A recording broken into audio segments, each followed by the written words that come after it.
Olá, seja bem-vindo a mais um capítulo da obra O Grande Conflito. Embora a Igreja Anglicana da Inglaterra tenha rejeitado a autoridade e o credo de Roma, aceitou em sua adoração muitas das cerimônias católicas. O argumento que se usava era que as coisas que a Bíblia não proibia não eram más em si mesmas.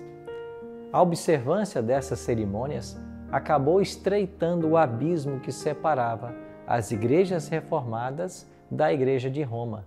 E algumas pessoas até alegavam que esse processo de aproximação ajudaria os católicos a aderir à fé protestante. Outros discordavam. Eles viam esses costumes como um retorno à escravidão da qual já haviam sido libertados. Argumentavam que, em sua palavra, Deus havia estabelecido as regras que governam a sua adoração e que as pessoas não tinham a liberdade para acrescentar ou eliminar qualquer coisa.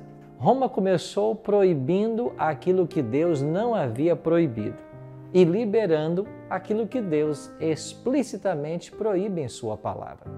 Muitos consideravam os costumes da Igreja Anglicana uma forma óbvia de idolatria e não podiam participar de sua adoração. Mas a Igreja, com o apoio das autoridades civis, não permitia dissidências.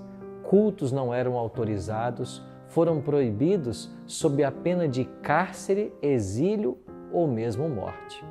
Os puritanos eram caçados, perseguidos e presos. Não conseguiam ver nenhuma promessa de dias melhores.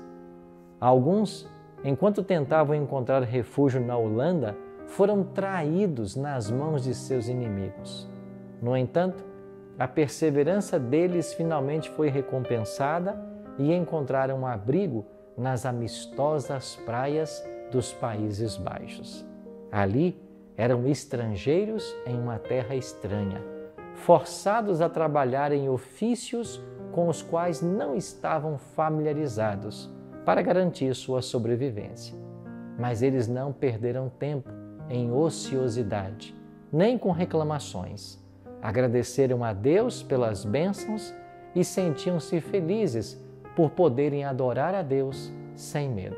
Finalmente, a mão de Deus parecia apontar para que eles atravessassem o mar, o Oceano Atlântico, e se dirigissem a uma terra na qual poderiam fundar um governo para si e dar aos filhos a bênção da liberdade religiosa.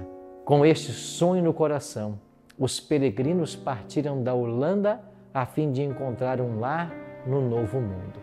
O pastor John Robinson, em seu discurso de despedida, disse aos exilados: "Recomendo-lhes perante Deus e seus benditos anjos a não me seguirem além do que seguia Cristo. Se o Senhor lhes revelar qualquer coisa por outro instrumento seu, estejam prontos a aceitá-lo, assim como sempre estiveram dispostos a aceitar qualquer verdade de meu ministério. Pois tenho grande confiança de que o Senhor tem mais luz e verdade que ainda surgirá de sua santa palavra. De minha parte, não poderia me sentir pior diante da condição das igrejas reformadas, que agora não vão além daquilo que a reforma lhes trouxe. Os luteranos não conseguem ir além daquilo que Lutero viu.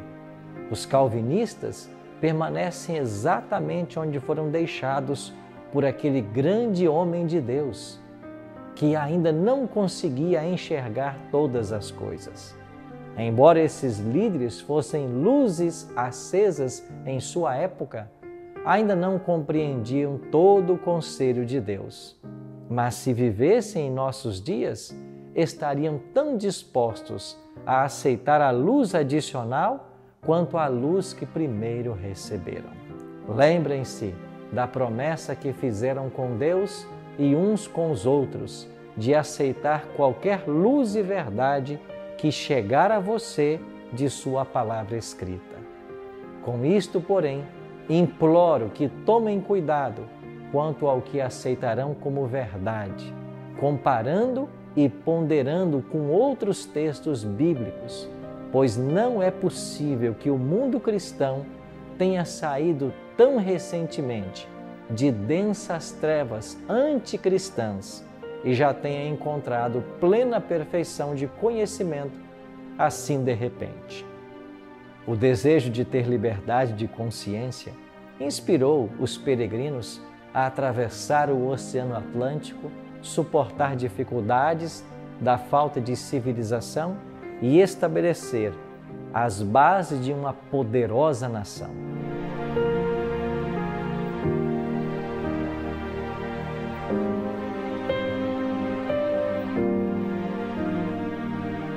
No entanto, eles ainda não compreendiam o princípio da liberdade religiosa. A liberdade que tanto sacrificaram para obter, não estavam prontos para dispensar aos outros. A doutrina de que Deus concedeu à Igreja o direito de controlar a consciência, definir o que é heresia e puni-la, é um dos erros mais profundamente enraizados do papado. Os reformadores não estavam completamente livres do espírito de intolerância vindo de Roma. A escuridão densa que envolveu a cristandade por séculos ainda não havia desaparecido por completo. Os colonos formaram uma espécie de igreja estatal e autorizaram os oficiais do governo a eliminar a heresia. Tamanho poder secular estava nas mãos da igreja. Isso levou ao resultado inevitável de perseguição. Assim como os primeiros peregrinos, Roger Williams foi para o mundo novo em busca de liberdade religiosa. Ao contrário deles, porém, reconhecia aquilo que tão poucos até então haviam entendido, que essa liberdade é direito absoluto de todos. Buscava a verdade com devoção. Roger Williams foi a primeira pessoa do cristianismo moderno a estabelecer um governo civil baseado na doutrina da liberdade de consciência. Ele declarou: os oficiais públicos ou governamentais podem decidir quais são as nossas responsabilidades uns para com os outros. Entretanto, quando tentam decretar os deveres de qualquer indivíduo perante Deus, estão agindo de forma inapropriada. E ninguém pode se sentir seguro, pois fica claro que, se a autoridade tiver esse poder, tem poder para promulgar um conjunto de opiniões e crenças hoje e outro amanhã. Isso foi feito na Inglaterra por diferentes reis e rainhas e na Igreja Católica Romana por diferentes papas e concílios. Na primeira colônia organizada por esses peregrinos em Plymouth, as pessoas tinham a obrigação de frequentar a igreja instituída sob pena de multa ou prisão. Roger Williams acreditava que obrigar qualquer um a se unir àqueles que creem de maneira diferente é uma violação aberta dos direitos naturais da pessoa. Arrastar os não religiosos e relutantes para uma adoração pública parece simplesmente exigir que eles sejam hipócritas. Ninguém deve ser forçado a cultuar, disse Roger Williams, ou a apoiar qualquer tipo de adoração contra a sua própria vontade. As pessoas respeitavam Roger Williams, porém, não podiam tolerar sua exigência por liberdade religiosa. E para evitar a prisão, ele foi forçado a fugir para a floresta deserta durante o frio e as tempestades de inverno.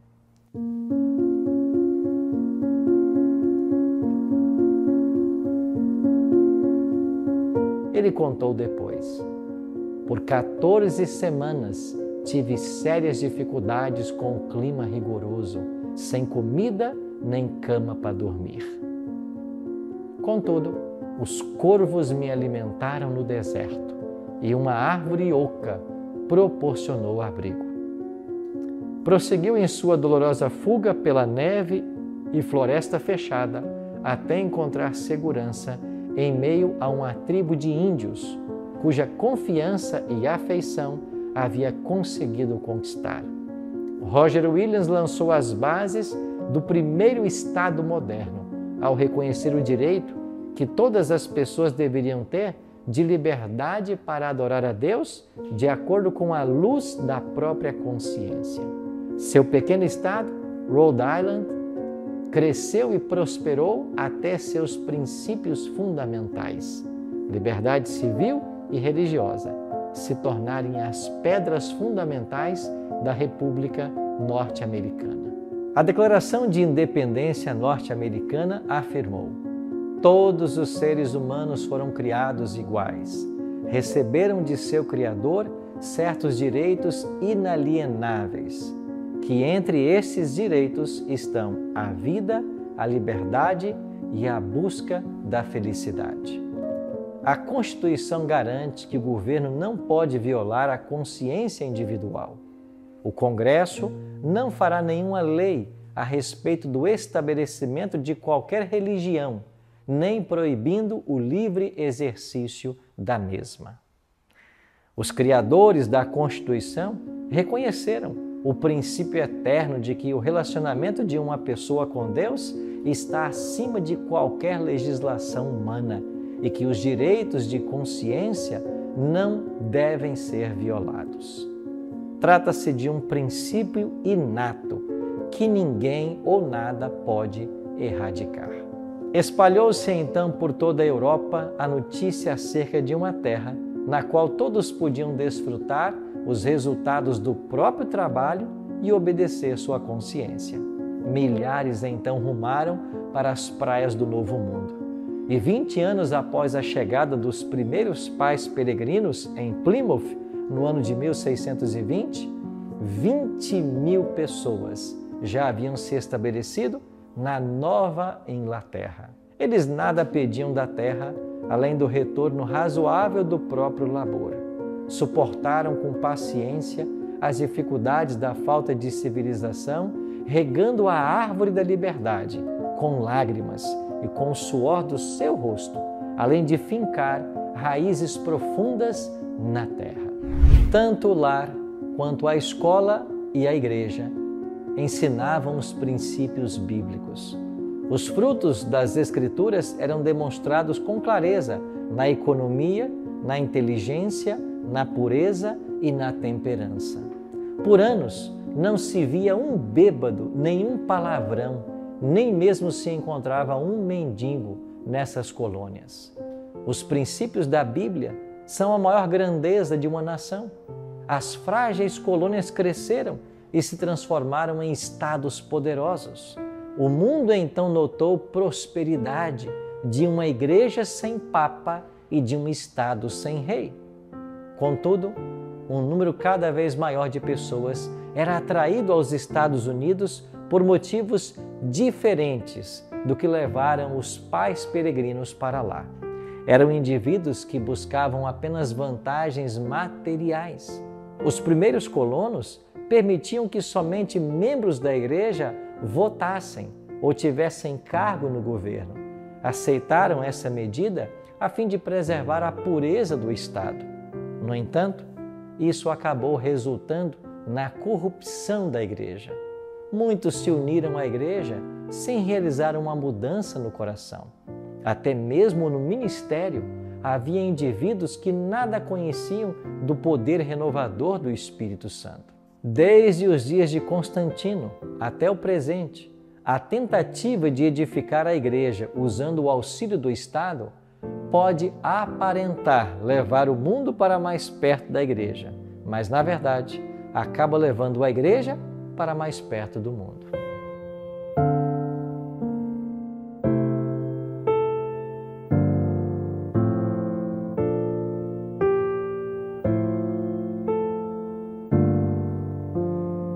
As igrejas protestantes lá dos Estados Unidos, assim como as protestantes da Europa, falharam em avançar no caminho da reforma. A maioria, assim como os judeus do tempo de Cristo ou os católicos da época de Lutero, sentiam-se contentes em crer da mesma maneira que seus antepassados. Dessa maneira, erros e superstições eram perpetuados. A reforma morreu aos poucos, até haver uma necessidade quase tão grande de reforma dentro das próprias igrejas protestantes quanto na Igreja Católica Romana nos tempos de Lutero. As igrejas protestantes tinham a mesma reverência por opiniões humanas e substituíam a palavra de Deus por teorias humanas. As pessoas negligenciavam o estudo das Escrituras e assim continuavam se apegando a doutrinas sem qualquer fundamento bíblico. Tradições que arruinariam milhões ganhavam raízes. A igreja exaltava essas tradições em vez de contender fervorosamente pela fé que uma vez foi confiada aos santos.